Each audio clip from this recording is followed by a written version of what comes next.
उठाना है, उठाना है, उठाना है। बहुत हो चुकी खामोशी, बहुत हो चुकी खामोशी, हमको आवाज उठाना है, उठाना है, उठाना है। चली मोर की सेना फिर से, सेना फिर से, सेना फिर से।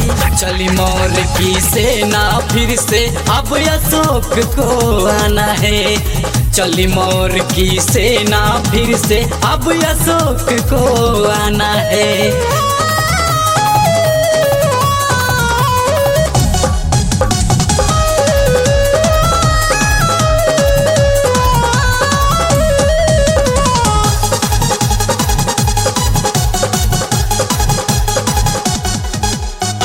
ना भूले हैं ना भूलेंगे धमके उस रखवाले को, न्याय धर्म के परिपूरक उस सत्य अहिंसा वाले को।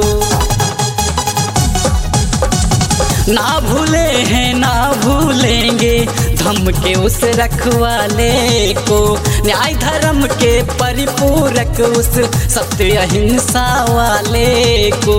कल भी किए थे अब भी करेंगे, कल भी किए थे अब भी करेंगे, कुछ बदलाव तो लाना है, लाना है, लाना है।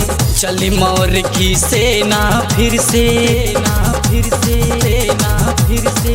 चली मोर की सेना फिर से, अब अशोक को आना है। चली मोर की सेना फिर से, अब अशोक को आना है।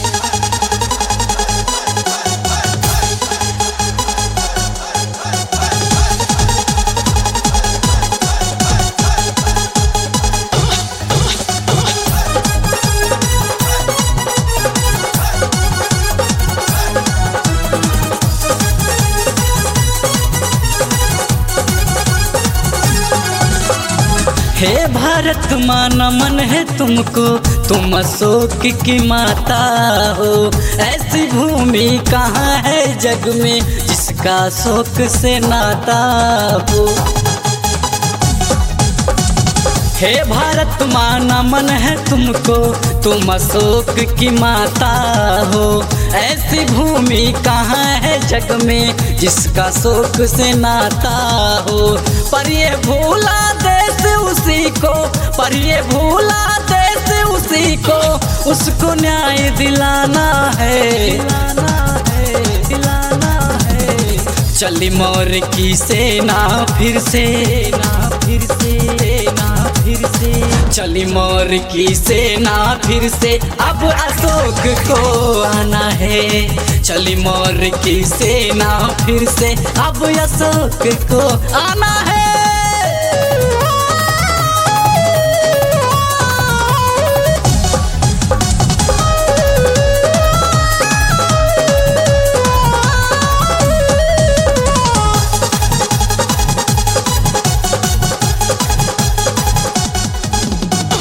हे भारत अब जाग जाओ, सत्याग्रह का आगाज करो। स्वर्णिम भारत फिर लाने का सब मिलकर प्रयास करो। हे भारत अब जाग जाओ, सत्याग्रह का आगाज करो। स्वर्णिम भारत फिर लाने का सब मिलकर प्रयास करो। कहे ये रंजन नफरत छोड़ो, कहे ये रंजन नफरत छोड़ो, सबको साथ में लाना है, लाना है, लाना है। चली मोर की सेना फिर से, सेना फिर से, सेना फिर से। चली मोर की सेना फिर से, अब अशोक को आना है। चली मोर की सेना फिर से, अब अशोक को आना